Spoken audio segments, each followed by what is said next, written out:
So guys ఇది వచ్చేసి హాస్పిటల్లో వాడే కాటన్ లాగా కనిపిస్తుంది మీకైతే రౌండ్గా. సో ఇది హాస్పిటల్లో వాడే కాటన్ అయితే కదండి, ఇది ఒక వ్యక్తి పండించిన కాటన్. అది ఈ వ్యక్తి. సార్ టిల్లు సార్ వీడు దిస్ ఈస్ ద ఫార్మర్. ఈ పొలం నుంచి వచ్చినదే ఈ కాటన్ సీడ్స్. ఇదిగోండి, హస్కీ అంటే అందరూ సూపర్గా ఉంటుంది, క్యూట్గా ఉంది అని చెప్పేసి అంటారు రోజు. సో చూడండి, ఈసారి గారు ఇంత క్యూట్గా కనిపించాలంటే ఇంత కాటన్ బయటికి తీయాలి. ఇదంతా 1 కిలో లెక్కన అమ్ముకుంటే నాకు తెలిసి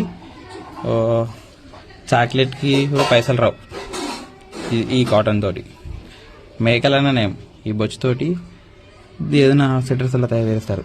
మరి దీంతో ఏం చేయాలి? Nothing use. అవురా, ఏం చేయాలి చెప్పు. ఇది పెద్ద గొర్రె మా ఇంట్లో ఉన్న గొర్రెది. ఈ గొర్రె నుంచి వచ్చింది ఈ వూల్, ఈ కాటన్. బాగుందా? అవురా, ఉంటాలి ఏడుదా.